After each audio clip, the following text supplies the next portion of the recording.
Bismillahirrahmanirrahim. Assalamualaikum warahmatullahi wabarakatuh. Bapak-bapak, ibu-ibu, mas-mas, mbak-mbak, khususnya adik-adikku sekalian yang dirahmati Allah dimanapun Anda berada. Kembali di IIP Channel bersama saya, IIP Wijayanto. Kali ini kita akan membahas berbagai komentar-komentar yang sudah Anda tuliskan di kolom video-video kita ya, dalam program Daily Comment bersama IIP Wijayanto ya. Nah, jadi seperti saya bilang ya, semua komen selalu saya baca. Pertanyaannya, kenapa Ustadz jarang sekali menjawab komen-komen tadi? Kan sudah sering saya jawab tuh ya. Saya tuh rabun. Plus ya, mata plus itu artinya tidak bisa membaca yang dekat-dekat. Mungkin sekarang sudah plus minus ya, karena juga jarak jauh sudah agak berkurang ya. Kalau malam tuh nyetir itu ya tidak terlalu berani kencang-kencang sekarang ya, karena jarak jauh sudah agak berkurang, apalagi yang jarak dekat. Ya, saya kan melihat komen-komen tadi itu melalui YouTube studio saya ya. Dan itu kan tulisannya kecil-kecil tuh. Nah, sehingga memang membacanya susah. Itu membacanya harus pakai kaca pembesar. Apalagi untuk menjawabnya, ngetiknya lebih susah lagi itu. Bukan sering ya. Saya tuh kalau chatting WhatsApp dengan anak-anak itu sering typo, salah ketik ya. Nah, jadi begitu ya. Kemarin saya mencoba diskusi langsung tuh ya. Beberapa bulan yang lalu pas Ramadan malam kan kita sering live streaming ya. Maksudnya biar kalau mau curhat langsung, ngobrol langsung dengan saya bisa. Karena saya itu juga tidak menyukai telepon ya. Saya itu kan lama ya siaran di radio itu sejak saya mahasiswa tahun 99. Ya, saya baru berhenti siaran di radio itu tahun 2020. Coba bayangkan berapa tahun tuh. Ya, 21 tahun siaran di radio, kurang lebih ya. Itu kalau kita siaran di radio tuh kita pakai headset ya. Dan kita selalu berusaha agar suara itu bisa terdengar keras ya. Biar kita tahu nih suara kita bagus atau tidak. Nah, itu ternyata kalau terlalu lama itu berpengaruh. Nah, sekarang kalau terima telepon lebih dari 3 menit saja tuh sudah agak pusing-pusing begitu ya. Nah, jadi saya memang hampir tidak pernah pegang telepon ya. Telepon dipegang sama anak-anak. Tapi kalau komen selalu saya baca melalui YouTube studio saya ya. Nah, jadi karena kalau mau live streaming sinyalnya tidak bagus ya, kan repot tuh kita menjelaskan, membacakan hadis karena sinyalnya tidak bagus, membacakan hadisnya jadi tidak utuh ya. Nah, jadi sekarang saya berpikir bagaimana caranya agar seluruh komentar yang sangat banyak itu juga bisa memberikan manfaat. Nah, maka saya buat program baru ini ya, Daily Comment bersama IIP Wijayanto ya.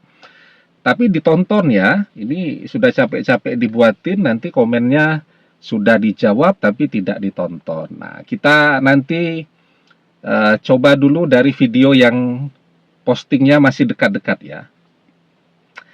Ini kesempatan kali ini ada 2 video ya, komennya tidak terlalu banyak, tapi cukupan lah kalau untuk video durasi 10-15 menit ya. Nah, ini video yang ini, yang pertama ya, akan kita baca komen dari teman-teman ya. Bentar, saya besarin dulu layarnya. Ya ini, orang rabun tuh begitu. Pakai laptop saja itu membacanya kalau layarnya tidak 200% begitu agak susah ya. Ya nanti kalau eh, umurnya sudah di atas 40 tahun juga saya rasa akan ya merasakan keluhan seperti yang saya rasakan ya. Mulai rabun. Dulu tuh pernah berobat ya, cek mata itu tapi memang belum sempat beres. Oke, kita mulai dari video yang ini ya. Itu bisa dilihat videonya ya. Video itu judulnya Mantan Adalah Jodoh Sejatimu. Ini 4 tandanya. Saya posting tanggal 4 September 2023 ya. Oke ya. Oke, kita mulai dari komentar yang perlu kita jawab ya, kita bahas. Semoga bisa bermanfaat juga untuk yang lain ya. Ini komentarnya ya. Oke, kelihatan ya. Nah, baik, saya mulai dari komentar yang pertama. Yang lain komentarnya banyak, tapi minta didoakan, semuanya saya doakan. Amin, semoga mantannya bisa segera kembali. Baik, yang pertama, kalau LDR, bagaimana Ustadz? Terus putus. Ya memang ujian terberat dari LDR itu eh, bagaimana orang bisa mencari solusi, ya. Jadi kan orang telepon-teleponan itu kan tidak cuman bertengkar-bertengkar saja ya, seharusnya begitu. Tapi juga ada saat baik-baiknya ya, mesra dan seterusnya. Nah, tapi ternyata LDR itu saya lihat memang orang lebih banyak bertengkarnya. Mungkin karena cemburu, karena rasa kangen yang luar biasa. Padahal kalau ketemu jarang bertengkar. Justru ketika LDR itu jadi sering bertengkar ya. Nah, kalau LDR kemudian putus ya bagaimana? Ya bagaimana baiknya ya. Kan segala sesuatunya kembali kepada kita. Kalau kita pengen kembali lagi bersama, ya tentu selama masih bisa bicara, walaupun LDR, ya bicara. Ya, begitu. Banyak sekali orang gagal kembali bersama karena apa hambatannya? Gengsi untuk mulai bicara duluan. Begitu ya. Tapi kalau kemudian eh, yang di sana tidak mau diajak bicara, tidak mau ditelepon, tidak mau di video call dan seterusnya, ya coba kirim email, begitu ya. Nanti ditunggu dulu tuh sambil berdoa bagaimana responnya. Ya, jadi kalau namanya orang marah itu seminggu, 2 minggu diam-diaman itu biasa ya. Nah, sambil kita berdoa agar hatinya terbuka ya. Baik, selanjutnya saya sering ketemu terus di tempat kerjanya. Nah, oke.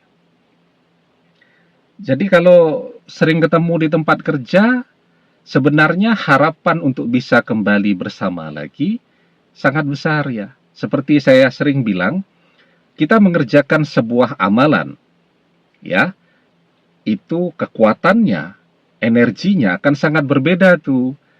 Ketika kita mengamalkan jarak jauh, misal jarak antara rumah kita dengan mantan itu 15 kilometer, dengan kalau kita masih bisa ketemu, walaupun tidak bicara, bekerja, ketemu di kantin, saat dia sedang makan, itu kalau kita mengirimkan amalan kita kepada dia, energinya sangat besar karena orangnya bisa kita lihat. Kita tidak butuh untuk fokus lagi membayangkan dia seperti apa. Orangnya bisa kita lihat, ya. Dan namanya energi itu ya, energi itu kan dia bergerak ya, dia bergerak begitu. Karena itu butuh konsentrasi, fokus yang tinggi untuk mengirimkan energi tadi. Ya, kadang-kadang nanti rumah mantan itu juga ada temboknya, nah itu ada berkurang sedikit energinya, seperti itu. Jadi memang energi itu bergeraknya seperti itu. Kalau kita bisa ketemu langsung, mantan sedang makan di kantin karena misal kerjanya biarpun satu tempat kerja tapi bidangnya berbeda ya. Misal kita bidangnya marketing, mantan itu bidangnya accounting, ya, itu hitung-hitungan uang tuh. Tapi kalau di kantin bisa bareng.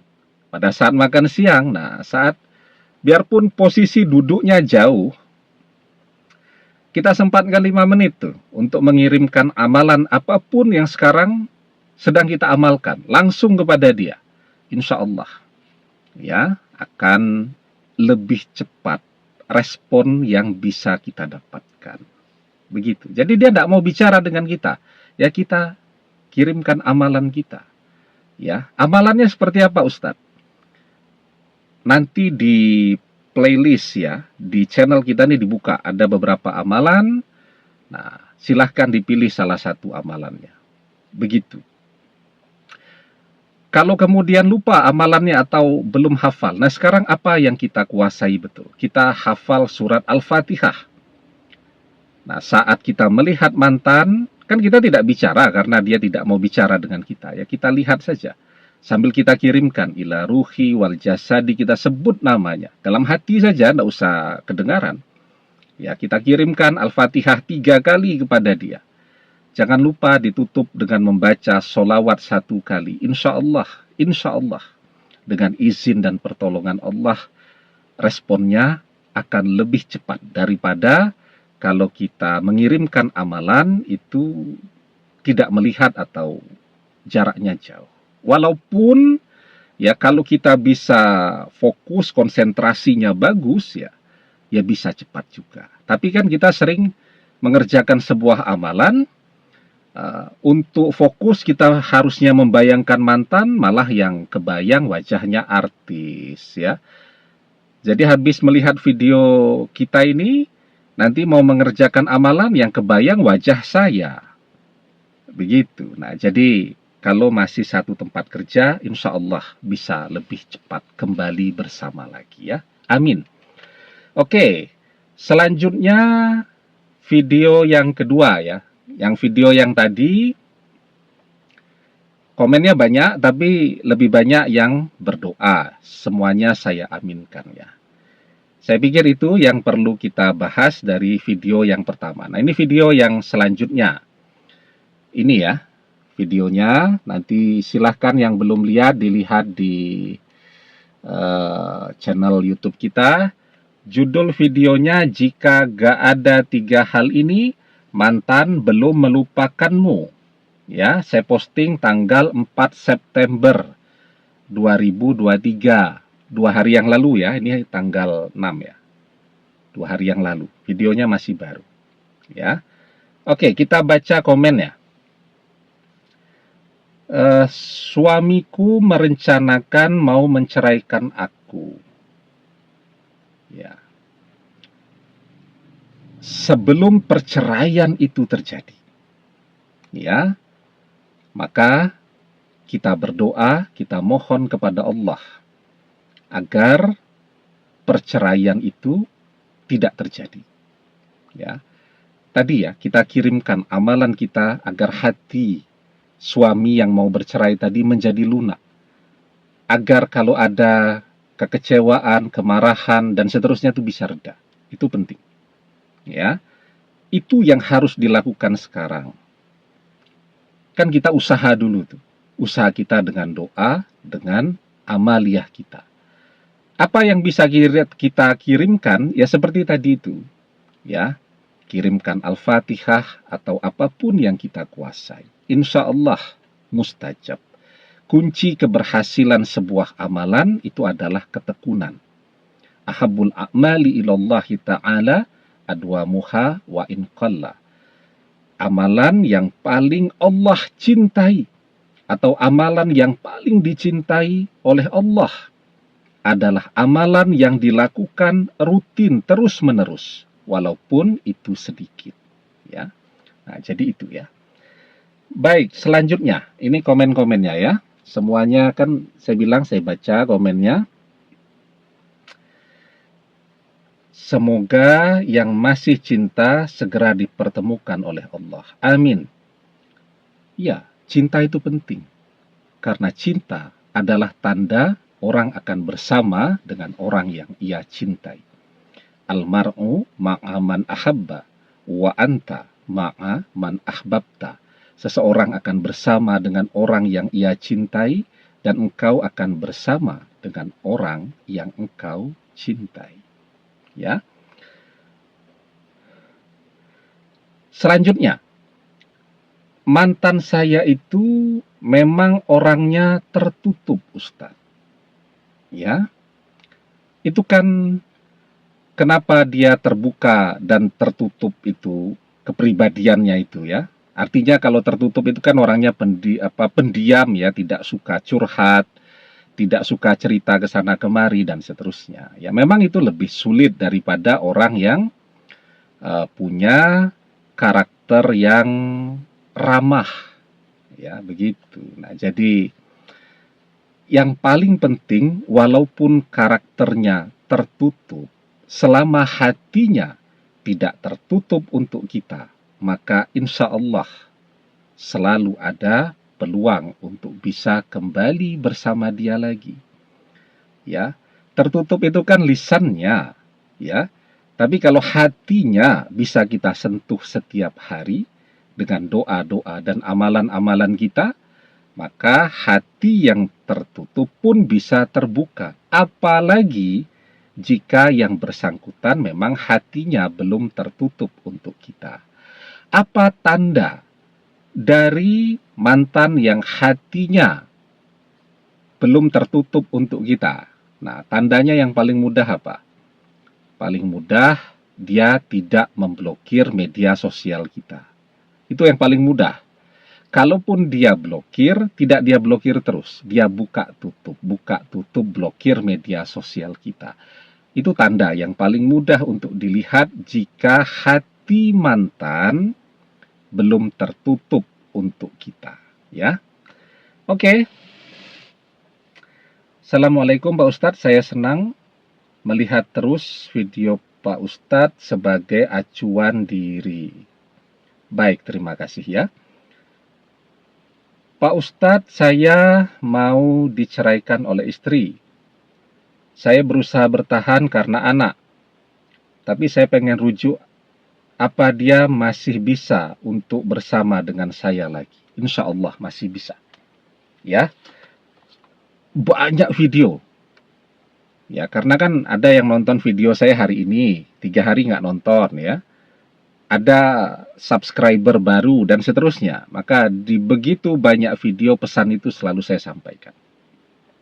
Selama kita masih mau terus berdoa dan memohon pertolongan Allah, mantan yang kelihatannya tidak bisa bersama kita lagi nih, bisa bersama. Bahkan mantan pun yang ditakdirkan tidak berjodoh dengan kita, tidak berjodoh. Coba bayangkan, takdirnya tidak berjodoh dengan kita. Tanda-tanda bahwa dia tidak berjodoh kelihatan di mana-mana. Ya, pernah kita bahas di video-video sebelumnya, tanda kalau mantan tidak berjodoh. Tandanya kelihatan. Tetapi bahwa ya, yang namanya takdir itu tidak bisa kita tolak. Ya, kecuali dengan doa. Artinya apa? Kalaupun kita ditakdirkan tidak berjodoh dengan mantan, selama kita masih mau terus berdoa, insya Allah yang jodohnya habis bisa bersambung kembali. Yang tidak berjodoh bisa berjodoh selamanya. La yaruddul qada'a illa du'a. Tidak ada yang bisa menolak takdir kecuali doa. Jadi terus saya katakan, berdoa, mohon kepada Allah. Maka insya Allah mantan akan berjodoh dengan kita. Ya, baik, saya pikir itu ya. Besok kita buat lagi ya, daily comment bersama Iip Wijayanto. Tapi ditonton ya. Dan jangan lupa yang belum subscribe, untuk memencet tombol subscribe ya. Dan menyalakan lonceng notifikasi agar Anda juga selalu mendapatkan pemberitahuan video-video terbaru dari channel kesayangan kita ini ya. Pokoknya silahkan dituliskan komennya. Insya Allah semua komen saya baca dan pelan-pelan ya akan kita jawab satu persatu. Semoga bermanfaat melalui video kita di program Daily Comment bersama Iip Wijayanto. Semoga bermanfaat. Sampai ketemu insya Allah esok hari, kalau yang nonton video ini banyak ya. Jadi saya kan kalau yang nonton banyak jadi semangat buatnya, tapi kalau yang nontonnya sepi ya jadi programnya jadi tidak jalan. Jadi ditonton ya, ditonton sampai selesai biar iklannya banyak. Amin. Demikian, semoga bermanfaat. Wallahu a'lam bissawab, billahi taufik wal hidayah. Assalamualaikum warahmatullahi wabarakatuh.